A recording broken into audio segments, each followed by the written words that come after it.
Glória a Deus, glória a Deus, glória a Deus.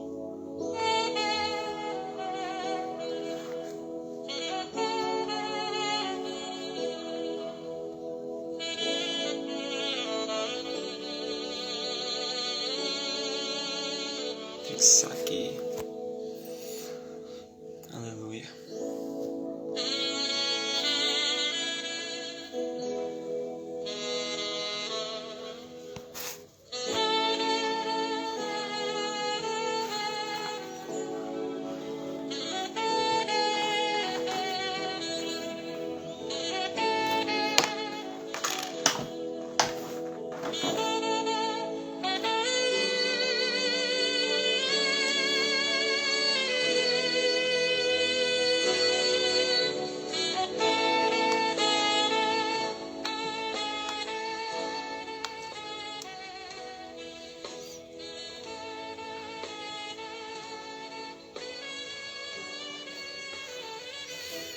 E aí, pessoal, vai entrar alguém aí? Vou começar já.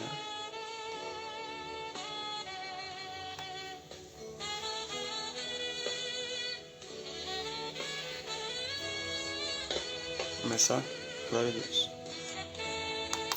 Dá uma pausa aqui. A paz do Senhor a todos. Bom dia a todos. Um excelente final de semana a todos vocês. Essa live ficará gravada aí, porque também é uma série, né? A irmã Laís Mendes aí entrou, Estaberito aí,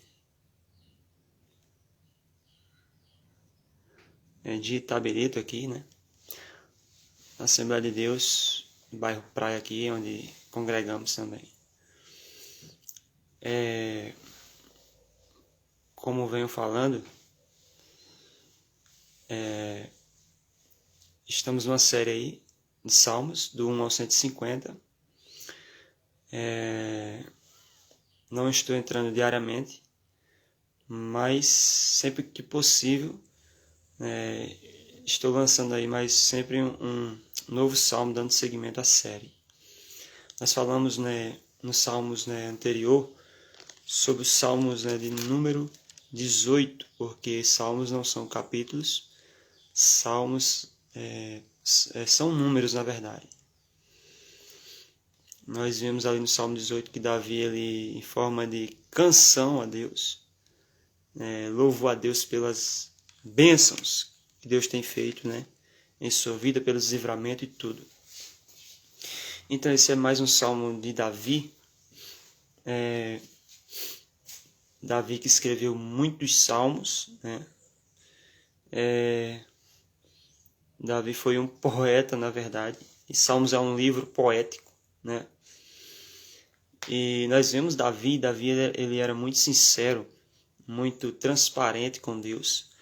Davi, ele tinha uma profunda intimidade com Deus, adquiriu várias experiências na sua trajetória antes mesmo dele ser rei, Nós vimos Davi já tendo experiências, principalmente no campo ali, quando ele cuidava das ovelhas do seu pai.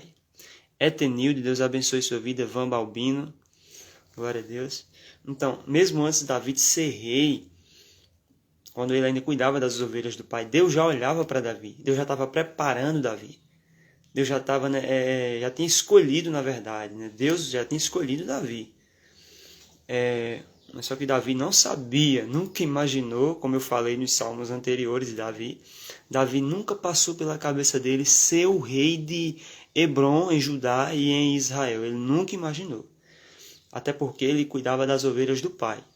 Ele tinha prazer em fazer isso. Ele tinha prazer em cuidar das ovelhas. Ele tinha prazer de levar as ovelhas. Ele tinha prazer de apacentar ali as ovelhas. Mas Davi cuidava mesmo das ovelhas. Davi não maltratava as ovelhas. Davi não judiava das ovelhas.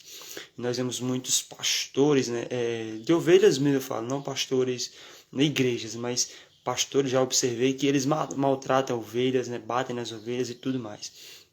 Mas até os animais nós temos que cuidar, saber tratar, não maltratar, não judiar. Isso você vê o prazer. Olha o Elton aí, o Elton Em breve estaremos, né, em Guarulhos, se Deus assim permitir. Vá se preparando aí, Vaz, né? Quem sabe aí, né, nós estaremos, né, dependendo aí, sendo a vontade de Deus, nós estaremos juntos novamente. Mas enquanto isso, vamos orando, né, que seja feita a vontade de Deus. Então, Davi ele tinha prazer em fazer aquele serviço para o seu pai. Era desprezado por seus irmãos até por causa desse serviço, porque fazer um trabalho, né, apacentar ovelhas, né, no campo ali, era um trabalho desprezível, né? E nenhum trabalho, meu irmão, é desprezível, né? Nós não devemos desprezar as pessoas. Tem pessoas que estão, né, são influentes, estão numa posição elevada e acabam humilhando outros, né? E nós jamais nós temos que aprender com Jesus, não humilharmos ninguém, né? Porque quando você humilha alguém hoje, Deus pode fazer uma reviravolta na vida dessa pessoa. Deus pode fazer algo tão grande na vida dela. Por isso nós devemos, né, olhar para as pessoas e entender que Deus também pode, né, abençoá-las. Deus pode fazer algo extraordinário na vida delas. Se Ele fez a nossa, está fazendo a nossa, torça para Deus fazer na vida do seu irmão também, né?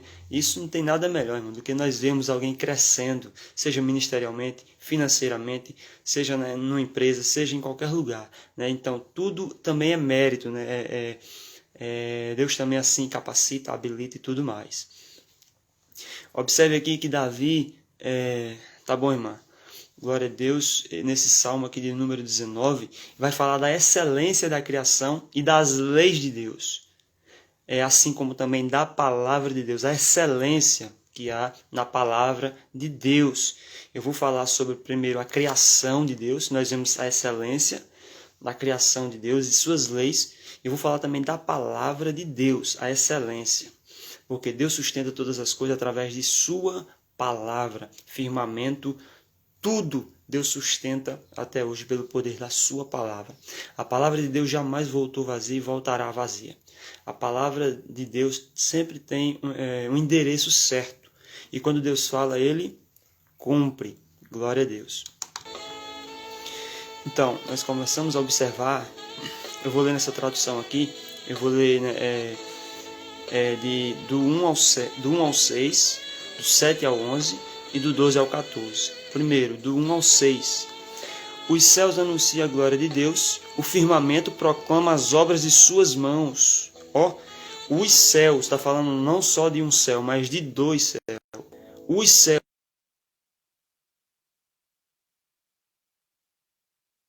Porque existe 3 céus. Esse céu aqui que nós vemos, as nuvens e tudo mais. O segundo céu é onde fica o firmamento, né, as estrelas, tudo, os astros e tudo mais. O terceiro céu é onde Deus habita. E observe aqui que o Salmo já está falando, os céus anunciam a glória de Deus. No céu tem glória de Deus. Deus Ele é a própria luz, a luz inacessível. Deus, né, não tem noite no céu, não tem noite na eternidade. Não tem. Deus é a própria luz. Deus alumia tudo. A glória de Deus. É por isso que os anjos dão glória. É por isso que os serafins dão glória. Diz santos, santos, santos.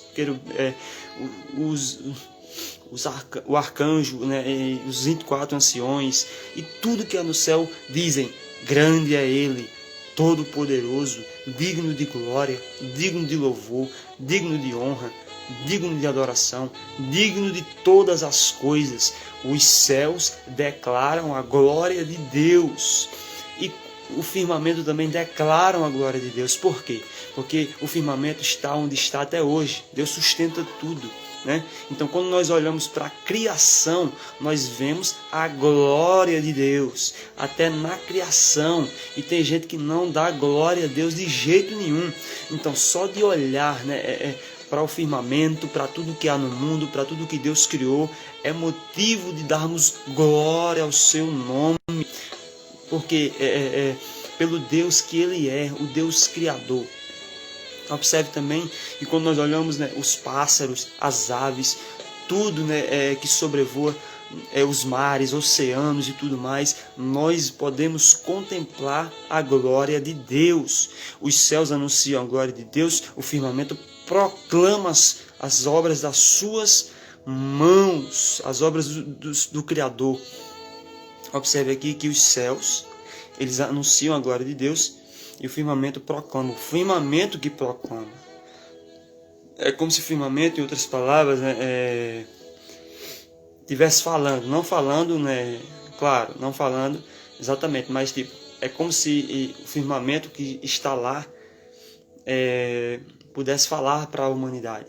Deem glória a Ele, porque o Criador é quem nos sustenta aqui. Planetas, estrela, tudo. Não cai uma estrela. Deus conhece todas pelo nome. Deus sustenta todas as coisas. Sol, tudo. O movimento de rotação da Terra, né? Calor, chuva, tudo.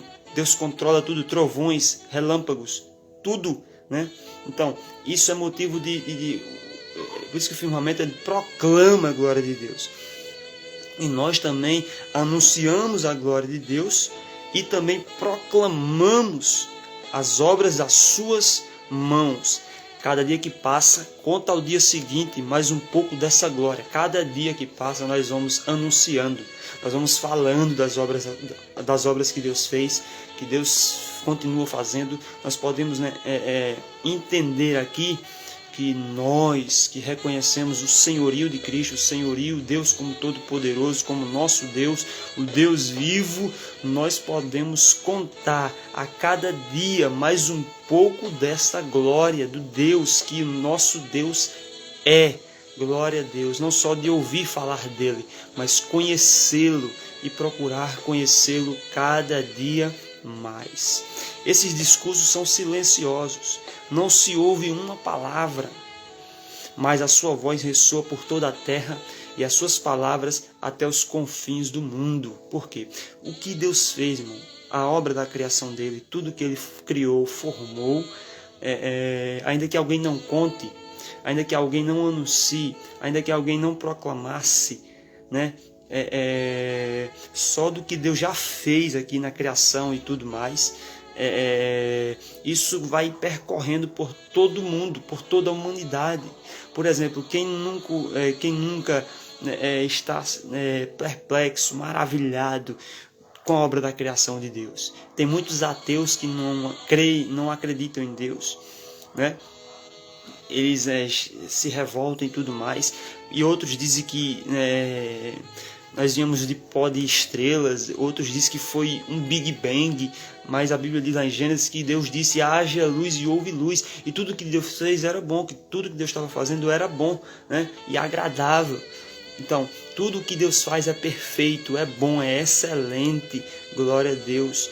Então, ainda que silencie, né, o que Deus fez, Ele já percorreu e vai continuar percorrendo o que? As obras de suas mãos. Porque quando nós olhamos para o céu, para o firmamento, para tudo que há no mundo, a natureza e tudo mais, nós não podemos negar que há um Deus todo-poderoso, há um Deus por trás disso, há um relojoeiro que criou este relógio.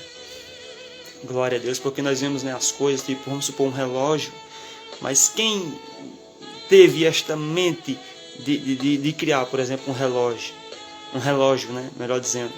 Você viu aquele relógio, se eu não me engano, é na Inglaterra, que ele fica bem, né, grandão e todo mundo vê a hora. Então, quem foi que as pessoas só olham, né, para o relógio?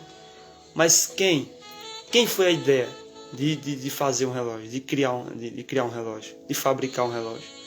Veio de alguém. Mesmo Deus é a mesma coisa.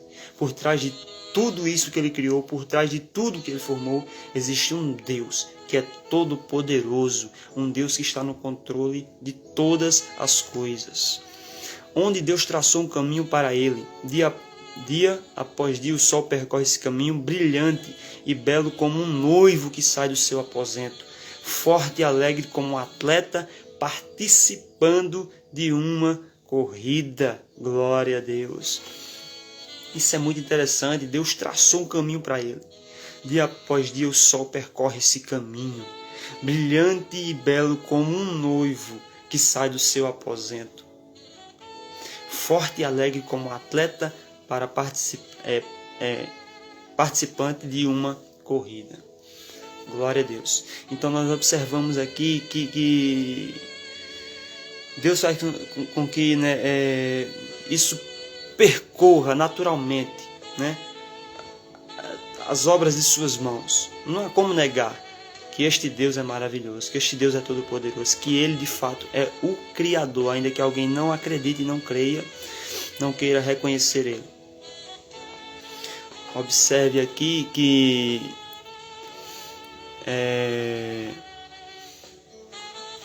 vamos passar agora para o 7, do 7 ao 11, que vai falar da lei do Senhor, que ela é perfeita.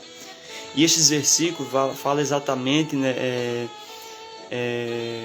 da natureza, os benefícios e valores da palavra de Deus. Nós temos aqui 5 aspectos abordados. Primeiro, a lei. Segundo, o testemunho. Terceiro, os preceitos. Quarto, o mandamento. E quinto, os juízos. Nós vamos ler agora do 7 ao 11. A lei do Senhor é perfeita e refrigera a alma. O testemunho do Senhor é fiel e dá sabedoria aos simples. Os preceitos do Senhor são retos e alegram o coração. O mandamento do Senhor é puro e alumia os olhos. O temor do Senhor é limpo e permanece eternamente. Os juízos do Senhor são verdadeiros e justos juntamente.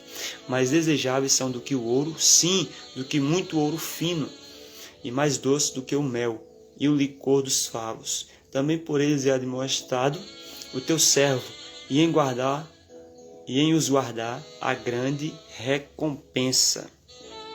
A lei do Senhor, ela é perfeita, ela devolve à nossa alma as forças perdidas. Interessante aqui que a lei vai falar exatamente, né, o que é a lei. A lei é um termo geral para a vontade revelada de Deus e que direciona a pessoa num correto relacionamento com Ele. Esta é a lei de Deus, em termo geral, para a vontade revelada de Deus e que direciona a pessoa num correto relacionamento com Ele. Desculpa. Então, é a palavra de Deus, é a lei de Deus que nos direciona, que foi revelada a nós e que nos direciona a termos um relacionamento correto diante de Deus. Esta é a lei de Deus, que é benefício e os valores, né, da palavra de Deus. Segundo, o testemunho. A verdadeira palavra de Deus que dá testemunho do seu caráter e vontade. O testemunho é a palavra de Deus, né? A base é ela, a verdadeira palavra de Deus que dá testemunho do seu caráter e vontade. Da vontade de Deus, dá testemunho da vontade de Deus e do seu caráter e vontade. A palavra cujo estudo nos torna sábios. É a palavra de Deus. A Bíblia diz lá em Tiago, né, quem não tem sabedoria, peça a Deus, que Ele dá deliberadamente. Né? Se você pedir a sabedoria do alto, Deus vai te dar sabedoria, assim como deu a Salomão. Ele vai te dar sabedoria para você saber, diante das escolhas, diante das decisões difíceis, você, né, procurar fazer aquilo que é certo, aquilo que é correto. Então esse é o testemunho. Os preceitos, terceiro, são as regras específicas a respeito da vida em retidão, que são uma alegria para os justos. Então é uma alegria vivermos em retidão. Então, esses são os preceitos de Deus, que são regras específicas a respeito da vida em retidão. Né? Alguém já falou para alguém, rapaz, aquela pessoa é uma pessoa de princípios, né? Ela tem preceitos, né? Ela guarda os preceitos. Ela de fato é uma pessoa de princípio, porque ela tem regras, na verdade. Ela tem princípios, limites. E ela procura viver em retidão. Isso, na verdade, é uma alegria, é um prazer dizer, não, eu tenho princípios, né? Eu sei o que devo fazer. Eu sei que isto é errado. Então, ainda que alguém diga, rapaz, mas não tem nada a ver. Não, ninguém está vendo, mas Ele está me vendo. E eu tenho princípios, e eu não vou quebrar estes princípios. Quarto, 8, o mandamento. O mandamento é a fonte verdadeira de luz para orientar os fiéis que buscam seus caminhos. Você lembra logo dos 10 mandamentos, né? Os 10 mandamentos ali, na verdade, eram 603, melhor dizendo. Na verdade, não eram 10, eram 603. E observe aí que o mandamento é a fonte verdadeira de luz para orientar os fiéis que buscam os seus caminhos. O mandamento é como se tivesse algo ali dizendo que você, né, não pode fazer isso, você não pode fazer aquilo, você não pode, né, agir daquela maneira, você não pode porque vai estar, né, pecando contra Deus, vai estar, né, errando o alvo, na verdade. Então, nós, né, guardamos, né, o mandamento, que é a fonte de luz para nos orientar. Né? Rapaz, está escrito na palavra, eu não posso fazer isso. Tudo me é lícito, mas nem tudo me convém. Né? Eu até posso fazer, mas não devo fazer. Porque eu temo a Deus, eu obedeço a Deus, eu procuro agradar a Ele. E, quinto lugar, não, falando ainda do mandamento. O modo certo de corresponder aos mandamentos de Deus é pelo temor do Senhor. Estava falando do temor, então é o temor que nos liberta de uma vida de pecado. Quando você teme a Deus, você de fato está livre. Porque quando você não está livre, você ainda vive uma prisão, vive escravo daquilo. Né? Mas que nós possamos de fato sermos livres, andar no temor de Deus, procurar viver em retidão. Quinto lugar, os juízos, leis reguladoras da vida social que levam à justiça e à retidão. Os juízos, muitos dizem no Brasil a justiça é frouxa, de fato é, né? Porque nós vemos muitas injustiças, nós vemos a lei, né, ela não é aplicada, né, de forma, não é muito rígida, né, e é a favor de uns e de outros, né, não. E o que sofre mais, melhor dizendo, é aqueles que têm menos condições, é aqueles, né, que têm, né, que estão numa classe baixa, né, e na verdade isso é cometer. Nós vemos muitas injustiças no nosso Brasil, principalmente, e a lei de fato é frouxa. Então os juízos de Deus são as leis reguladoras da vida social, em sociedade, que levam à justiça e à retidão. Então, quando a justiça, né, ela é feita de fato, né, leva, né, as pessoas à justiça e à retidão, na verdade, a viver uma vida justa diante de Deus e diante das pessoas também. Não tem nada melhor. Vamos ler do 12 agora ao 14. Quem sou eu para discernir os pecados que se escondem em meu interior? Por favor, Senhor, perdoe os meus pecados ocultos. Os crentes sinceros procuram amar e servir a Deus de todo o coração. Não é só metade do coração. Não é só parte do coração. Não, meu coração não, eu estou na igreja, mas o meu coração está bem distante de Deus. Muitas pessoas vivem assim. Estão nas igrejas, estão cantando, estão no departamento, estão em vários lugares, fazendo até a obra, mas o coração está em outras coisas. Ele não vê um momento, ele não vê a hora de passar aquele momento ali, com os irmãos e tudo mais, para fazer aquilo que, né, sua carne quer, fazer a sua vontade, né? Mas o coração está distante de Deus, mesmo fazendo a obra, mesmo dizendo que está servindo a Deus, dizendo que está cantando no grupo, dizendo que está pregando, mas, né, os crentes sinceros procuram amar e servir a Deus de todo o coração. Por ainda serem imperfeitos nesta vida, podem estar em desobediência à vontade de Deus sem saberem disso. E daí precisarem buscar o perdão de Deus por seus erros e pecados ocultos. Foi isso que Davi falou. Davi falou o quê? Quem sou eu para discernir os pecados que se escondem em meu interior? Quem sou eu, né, para discernir os pecados que se escondem em meu interior? Deus de fato me conhece. Deus de fato sabe como estou. Então por que não ser transparente com Ele? E Davi é transparente com Deus. Quem sou eu para discernir os pecados que se escondem em meu interior? Por favor, Senhor, perdoe os meus pecados ocultos, né? Esse pecado que ninguém viu, pecado seja voluntário, seja qualquer tipo de pecado. Você sabe que você errou. E tem muitas pessoas que estão erradas e para elas está tudo bem, porque elas não foram castigadas, não sofreu nada, está indo tudo bem. Mas não é porque está indo tudo bem que às vezes está certo. Às vezes você aparentemente está fazendo o certo, mas na verdade você está errado. E você tem que ser transparente com Deus. Se errar, se sua consciência não acusa mais, não fala nada mais, o Espírito Santo está longe, né? está muito longe, talvez já tenha se retirado. É por isso que você vive errando, vive pecando, vive transgredindo, isso torna-se iniquidade. Isso é um perigo. Interessante, por outro lado, os pecados intencionais ou deliberados são grandes transgressão. Então, pecado intencional já é diferente, já é mais complicado, porque você peca sabendo que é errado, que é pecado, que não pode. Isso é intencional, né? Intencional ou deliberado são grande transgressão, que abrange o desprezo a Deus e a sua palavra, e a perda de um lugar no seu reino.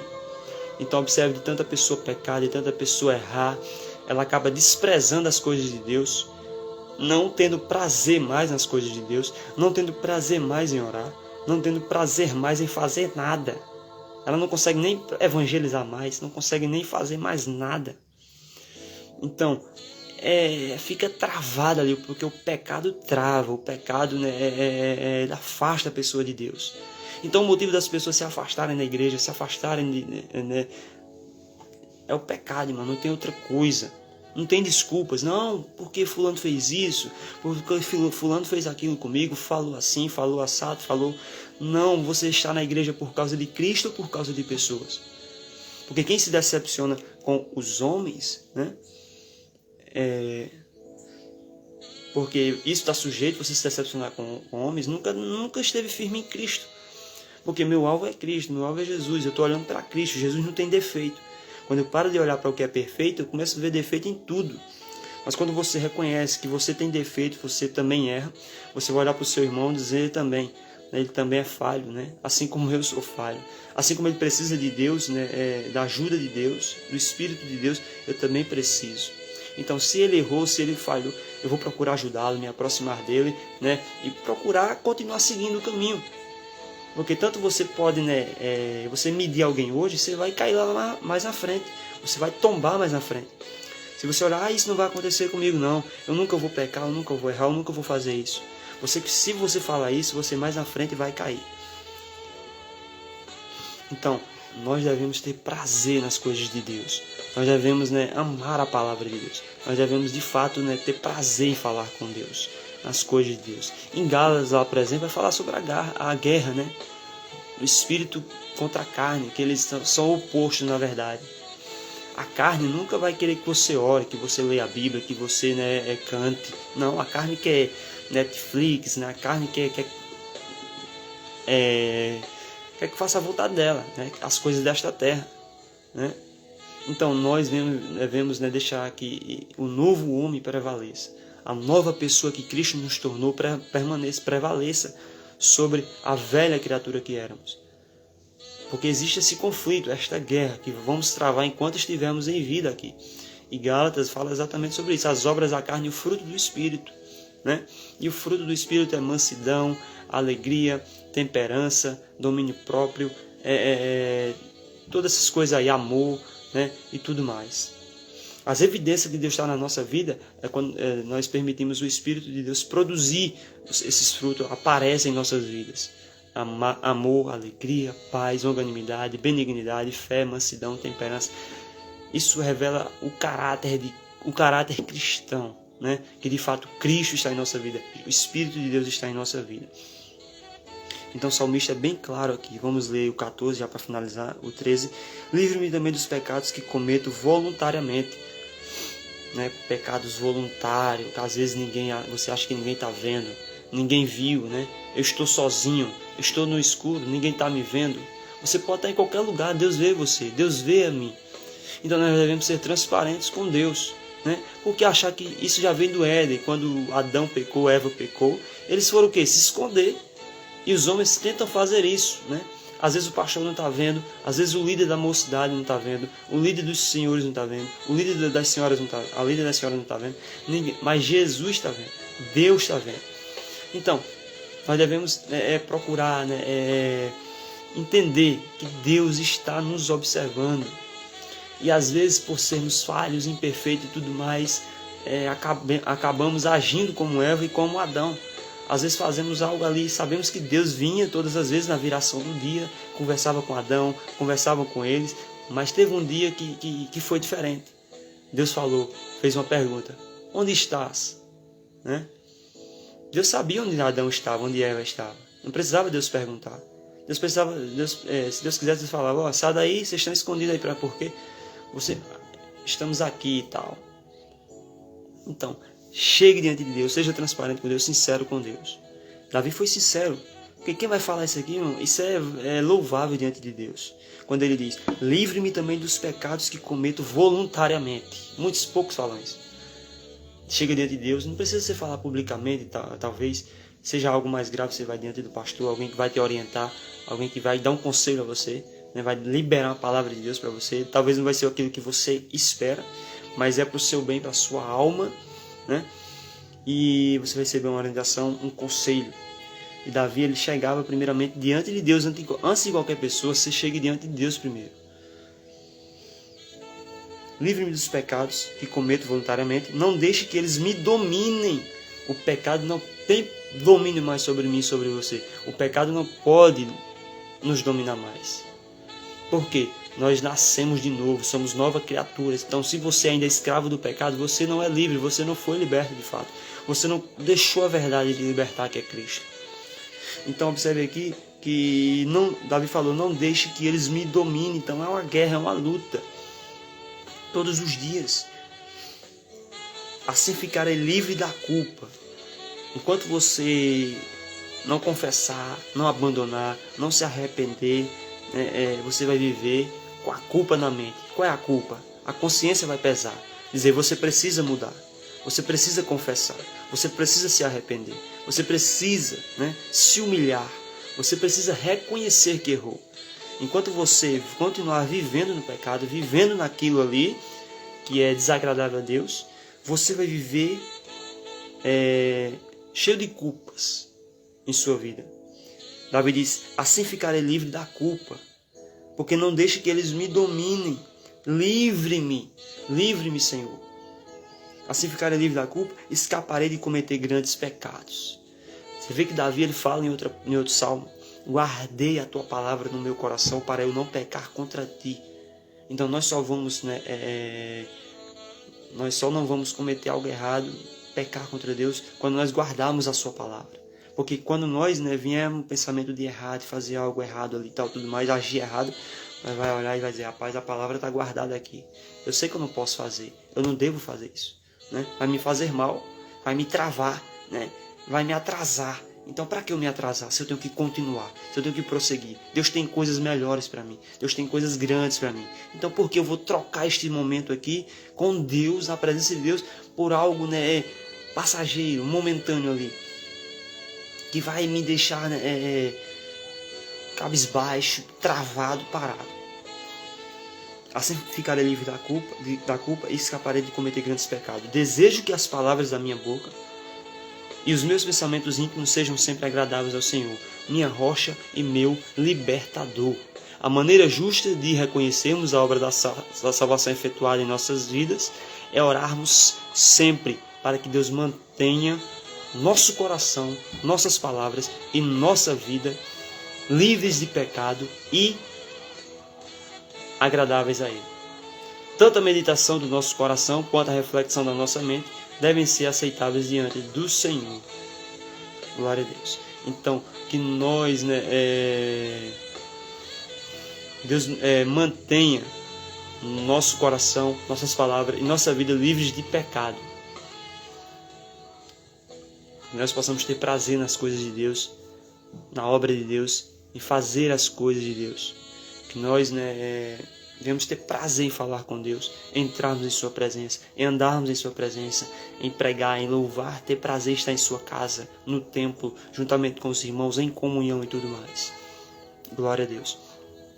Que este salmo nos sirva de exemplo para nós, porque a excelência que há na palavra, a palavra nos direciona, a palavra que nos conduzirá ao porto seguro, a palavra de Deus vai nos levar exatamente aonde Deus quer que nós cheguemos. A palavra de Deus é a bússola. A palavra de Deus é a regra de nossa regra de fé e prática.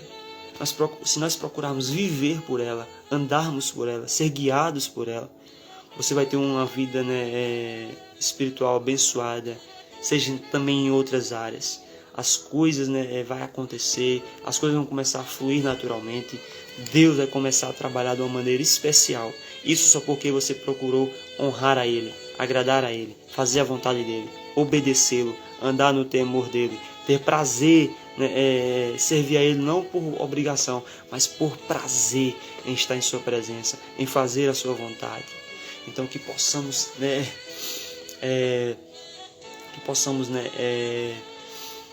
também contar das maravilhas que Deus tem feito em nossas vidas, dos milagres que Ele fez, dos livramentos e tantas coisas que Deus fez. E que nós possamos falar para as pessoas. Deus, eu não conheço Ele só de ouvir falar, eu conheço Ele. Eu conheço o Deus que eu sirvo. Se alguém te perguntar, como é este Deus? Aí você vai falar. Ele transforma, Ele liberta o homem do pecado. Ele escreve uma nova história na vida do ser humano. Como Ele faz isso? Ele fez na minha vida, vai fazer na sua também, se você acreditar, né? Se você der um primeiro passo, Deus vai trabalhar na sua vida de uma maneira especial, tão especial, que você vai ficar, você vai se sentir merecido, incapaz, né? Porque diante da grandeza deste Deus grande, nós nos sentimos tão pequenos, muito pequenos. Mas tenha certeza, este Deus tão grande, Ele escolheu morar dentro de mim e de você. Ele habita no meu interior, no teu interior. É Ele que nos guia, é Ele que nos sustenta, é Ele que nos renova, é Ele que nos mantém de pé, é Ele que está conosco. E Ele pode também ser o teu Deus, se você o receber, se você reconhecê-lo, se você o aceitá-lo. Isso é pela fé, né? Isso é pela fé. Então, se você entendeu que Deus está falando com você, que Deus está chamando você, não hesite, não demore. Aceita este convite, né? Queira ser amigo deste Deus. Deus quer ser seu amigo. Jesus quer ser seu amigo. O Espírito Santo quer fazer morada em sua vida. Só agora depende de você. Se você está afastado dos caminhos do Senhor, volte. Ele quer te abraçar, assim como aquele filho pródigo que foi para distante do Pai, para longe do Pai. E o Pai o aceitou de volta, o recebeu de volta, deu tudo novo a ele. Aquela história maravilhosa. Deus sempre está de braço aberto para receber o filho pródigo, aquele que se afastou. Não sei quanto tempo você está afastado, mas Jesus te aceita de volta, te recebe de volta, ainda faz uma festa, né, por sua causa. Você acredita nesta palavra? E se você ainda não recebeu Jesus ainda, se você nunca ouviu falar, ou já ouviu falar, mas não teve um encontro pessoal com Ele, você tem a oportunidade, através deste vídeo aí, eu estou fazendo esse convite a você, né? Queira receber Jesus, isso depende de você, isso não é obrigado, né? Reconheça Ele, confesse que você é pecador, confesse que você precisa de Deus, né? Deus, Ele quer ser seu amigo. Agora só depende de você querer ser amigo dele ou não. Que Jesus te abençoe em nome de Jesus. Agradeço a todos que ficaram até aqui. Então, o próximo salmo será o salmo de número 20. Glória a Deus. Vai falar sobre a oração pelo rei na guerra.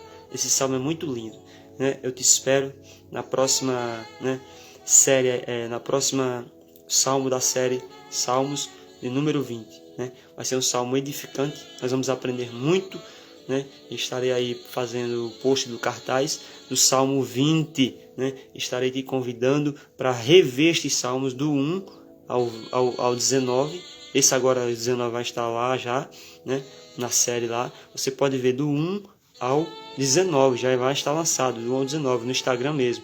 Então, você, né, amanhã é domingo, amanhã eu vou entrar, né, na parte da tarde. Eu vou entrar 1h da tarde, né? Eu tenho, né, esta reflexão do Salmo de número 19. Irei fazer o post, amanhã eu irei entrar, irei compartilhar esse salmo com você, né? Este salmo de número 20. Que Jesus te abençoe, eu te aguardo, eu te espero. Se Jesus não voltar, amanhã estaremos entrando ao vivo aí e lançando, né, o salmo de número 20, série Salmo. Que Jesus continue te abençoando. Glória a Deus. Etenilde, Deus abençoe sua vida. A todos que entraram aí, irmãos, né? O Carlos Batista, a Simara, o Hélito, o Cláudio Nascimento, enfim, todos que entraram aí. Que Jesus abençoe as vossas vidas. Tenha um fim de semana abençoado na presença de Deus. Que a graça de Deus continue sendo na sua vida, né? Te mantendo de pé, te sustentando.